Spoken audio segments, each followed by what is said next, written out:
My girlfriend of 3 years and I have had an amazing relationship so far. We were together for about 4 months before she left for her master's to another country, and we entered a long-distance relationship for 2 years. This was great, as we both could devote ample time and energy to important things. I focused on my business while she focused on her master's. Despite the usual struggles, we got through the long-distance relationship for the most part, helping and supporting each other. We also met every 3 to 4 months for at least a month to a month and a half during each visit.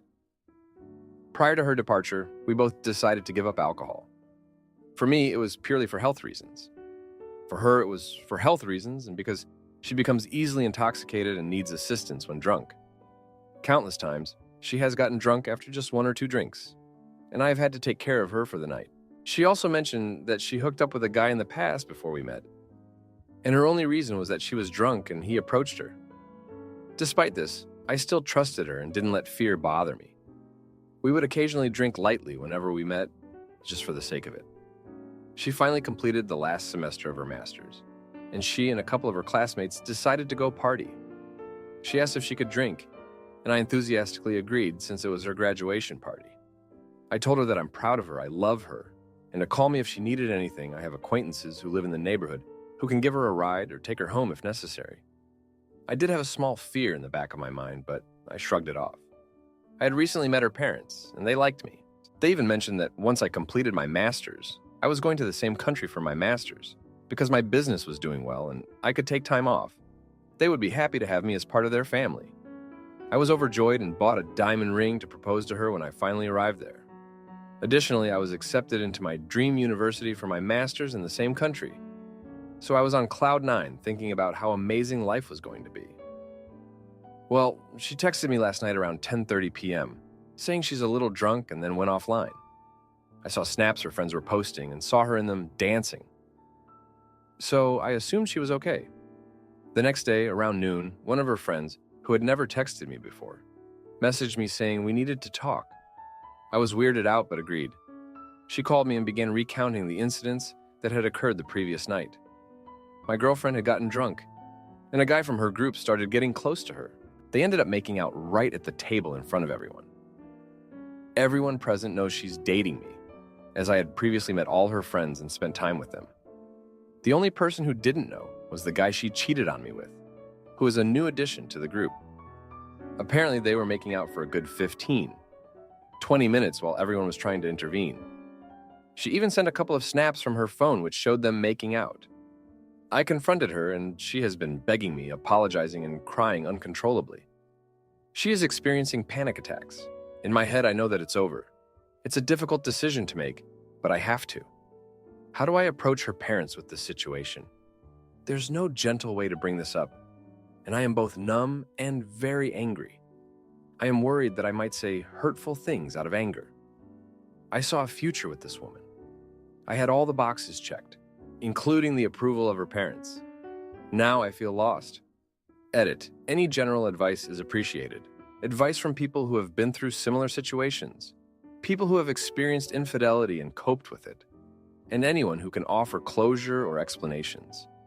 I don't want to ask her why, but I hope everyone can understand the urge to find a rational explanation that makes sense. Now, for a few comments before the update. Comment 1. I am going to go against the grain. It sounds like she has good friends, even if she is an alcoholic and untrustworthy. This usually means she has halfway decent family you sound close to. I would call them and tell them.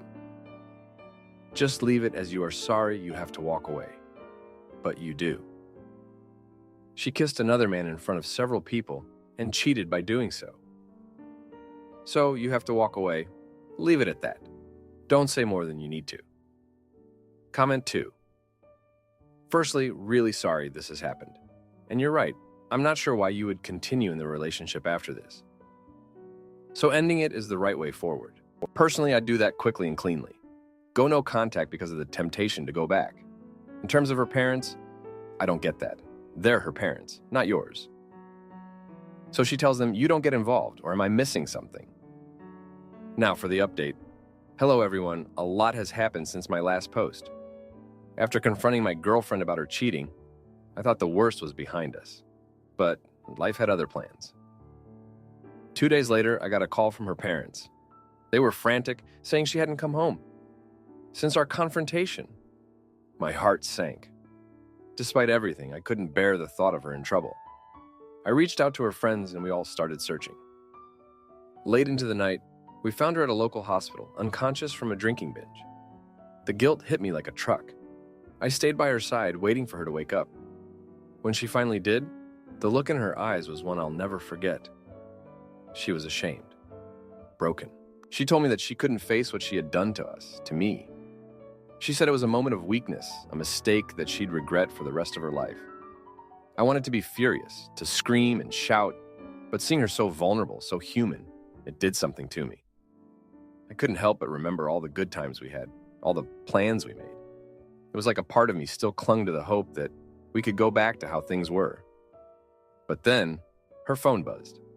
It was a message from the guy she cheated with. He was apologizing, saying he didn't know she was in a relationship, that he felt terrible about the whole thing.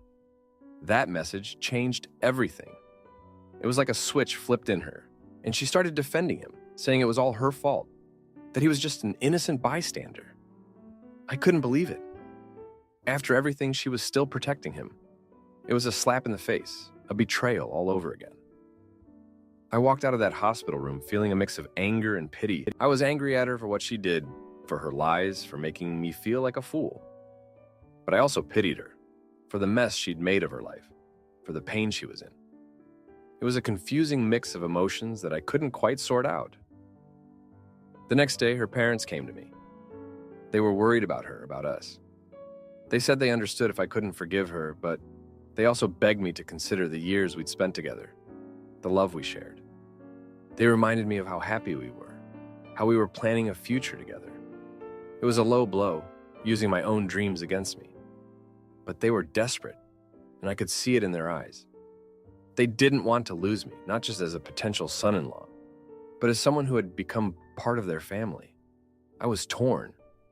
Part of me wanted to walk away, to start fresh without the weight of betrayal on my shoulders.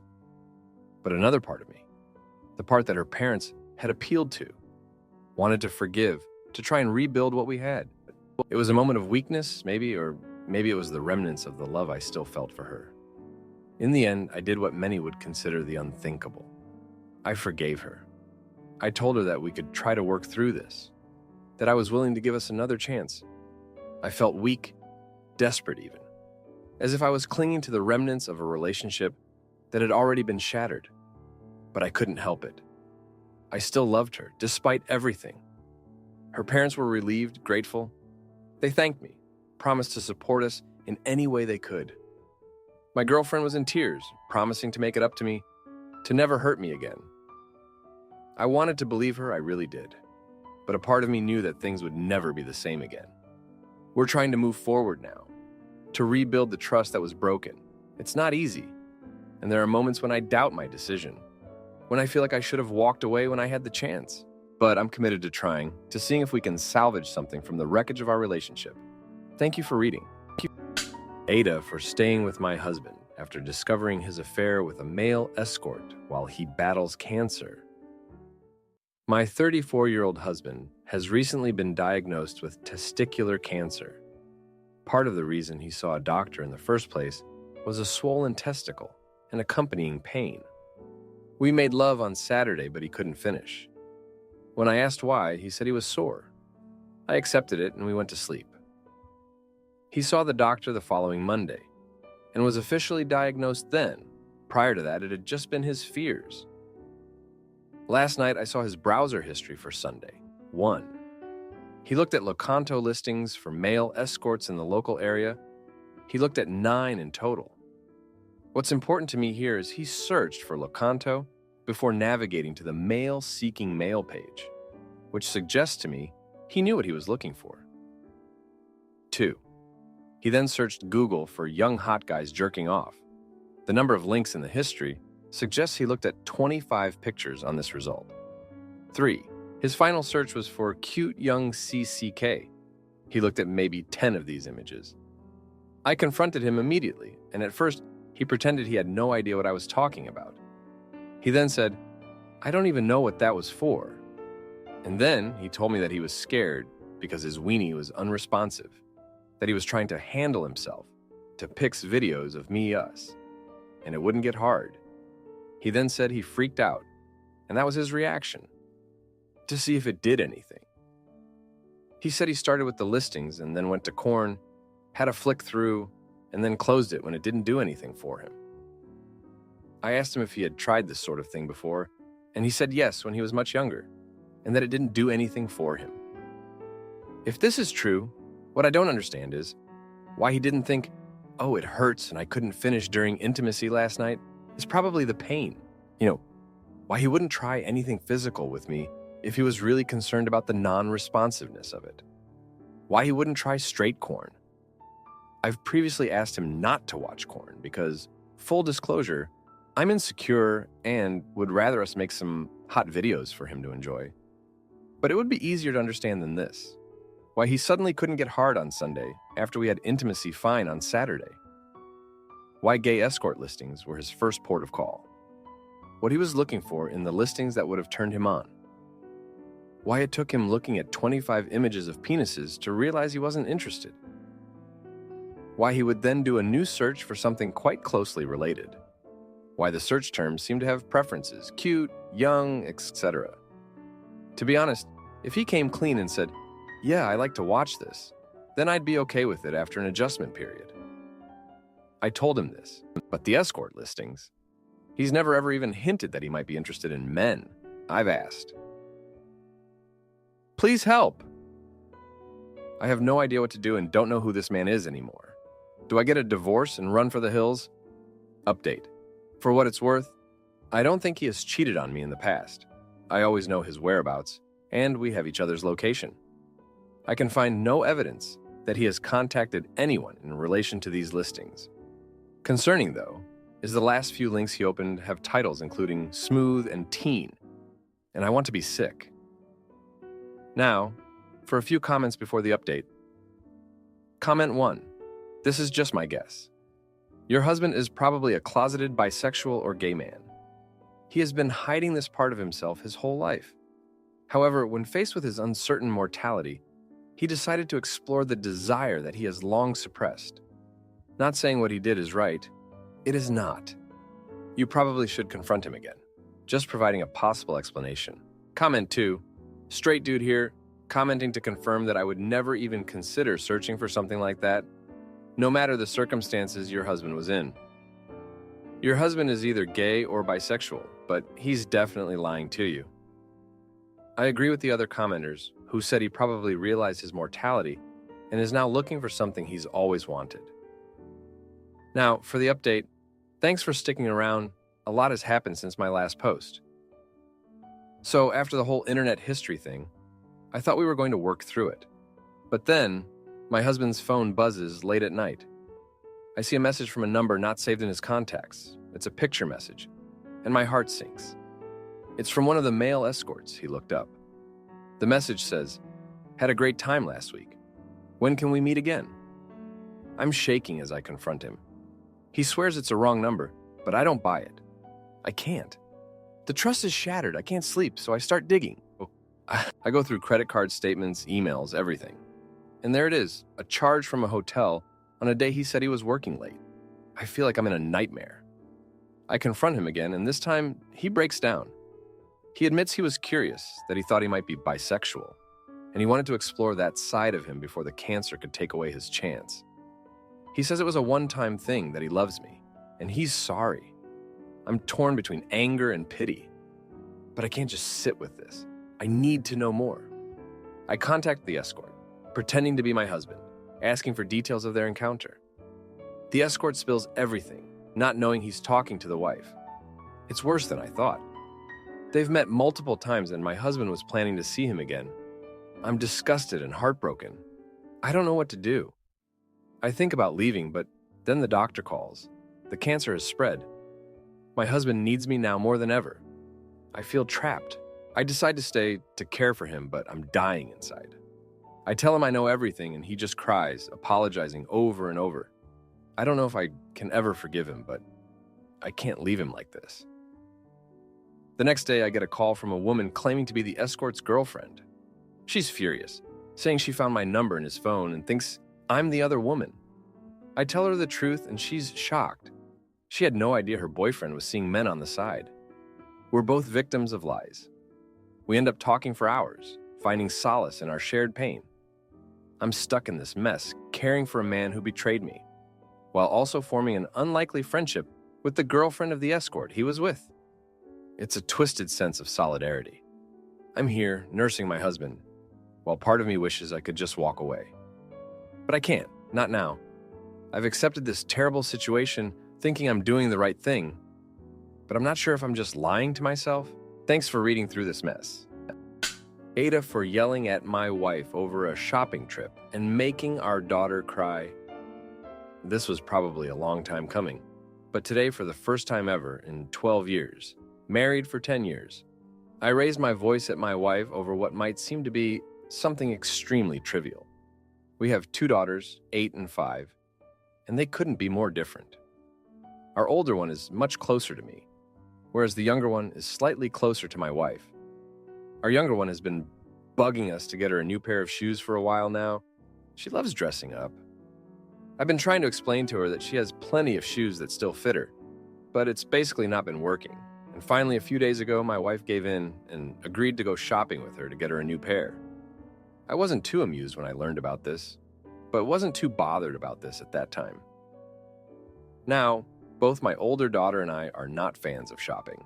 Our older one and I have a much more pragmatic view of shopping, and we generally only go shopping if there is something we absolutely need. She has frequently complained that when my wife goes shopping, she hates tagging along because it just takes too long, and she gets bored as she window shops a lot. I share the same feelings, but I have a higher tolerance for this than my older one, at least up until today. The problem is that my wife frequently wants to shop as a family, despite knowing very well how much both our older kid and I not liking it. Her rationale is that if we leave the older kid at home with me, our older one will end up spending that time on electronics, either playing the Nintendo Switch or watching the iPad.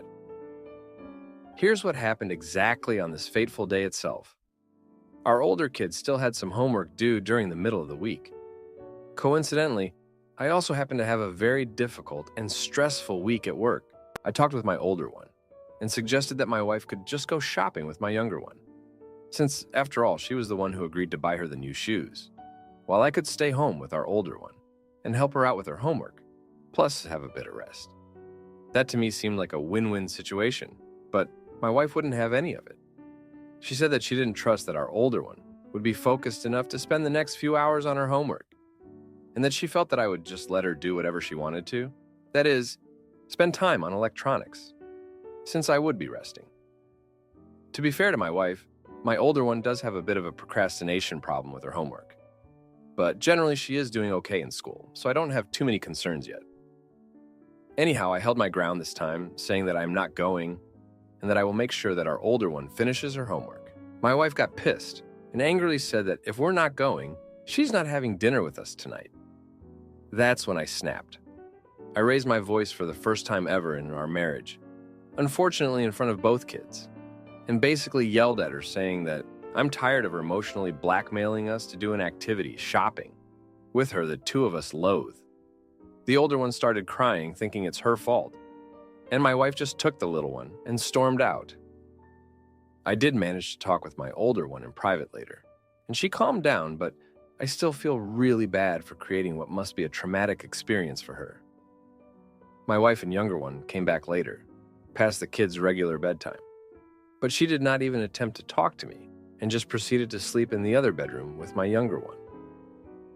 My wife is generally a good person and mom, but this one particular aspect of her around shopping has been a sore point for a while now. She's also not really someone who's receptive to criticism. It's now 1 a.m., and I'm here awake thinking about what I've done and how I can salvage this moving forward.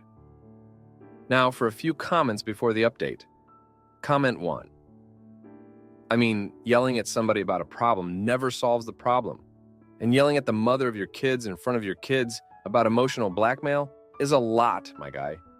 You should have solved this years ago, before you built up a head of resentment over this issue. Then you should have excused yourself and your wife and talked about this in private. What you've done now is change the subject. Now, she won't want to deal with you on the original issue because now the problem is the yelling and disrespect in front of your kids. You need couples counseling. You need to learn how to communicate. You need to regain your respect and love and trust for one another. Or you need to break up. Comment 2. Why does your wife need to supervise you as a parent? It sounds like you're a lazy and permissive parent, and your wife tries to make up for that by being controlling and fun. You two need to start working together as a team to do what's best for the kids. They should be doing their homework, not shopping or being left at home, ignored by dad. There's also a lack of problem solving on both your parts. The kid wants new shoes? Okay. Take her to a thrift store. She can have cheap shoes, maybe donate an old pair while you're there. Or it's time for the kiddo to earn new shoes by doing basic chores. She's old enough to fold some laundry and tidy up. Now, for the update. Thanks for sticking around to hear more. Since that argument, things have escalated quickly. The next morning, my wife was still giving me the cold shoulder. She took the girls to school without saying a word to me. Work was a nightmare too. My boss dumped a last-minute project on me with an impossible deadline. I was stressed out, and the silence at home wasn't helping. I came back that evening to find my wife had cooked dinner, but she served it to the girls and ate in the living room, leaving me to eat alone in the kitchen. It was clear she was still upset, but I didn't know how to approach her without starting another fight. I missed the warmth we usually shared as a family. On the second day, my older daughter's teacher called. She was falling behind on a group project because she'd been distracted. The teacher mentioned my daughter seemed upset about something at home. That hit me hard. I realized our argument had affected her more than I thought. That night, I tried to talk to my wife. I apologized for raising my voice and explained how I was worried about our older daughter's school situation. My wife listened but didn't say much. She agreed we should talk to our daughter together, but the tension between us was still thick. The third day was when everything came to a head. My boss called me into his office and gave me an ultimatum. Either stay late for the next week to finish the project or face serious consequences. I felt trapped. If I stayed late, I'd miss out on family time and wouldn't be there to support my older daughter with her schoolwork. But if I didn't, my job could be on the line. I made a choice. I told my boss I couldn't stay late because my family needed me. He was furious, saying I wasn't showing commitment. I stood my ground, though, and he eventually backed down, grudgingly allowing me to work from home to meet the deadline. When I got home early, my wife was surprised. I sat down with my older daughter, and we talked about her project. We made a plan to get her back on track. My wife saw this, and later that evening, she approached me. We had a long, honest conversation about our priorities and how we needed to work together as a team for our daughter's sake. We decided to set new ground rules about family time and agreed to respect each other's preferences more. My wife admitted she had been stubborn about the shopping trips and promised to be more considerate. In turn, I promised to be more involved with family activities, even if they weren't my favorite. The next day, my boss acknowledged my dedication to both work and family. He even praised the quality of my work done from home. My wife and I started communicating better, and our home felt peaceful again. Our older daughter's mood improved, and she caught up on her project. Thanks for reading. It's been a tough few days, but we're getting back on track. If you like this video, you'll probably like these too. Also, while you're here, please consider subscribing. It's your support that keeps this channel alive and allows me to make better and longer videos. Have a great day,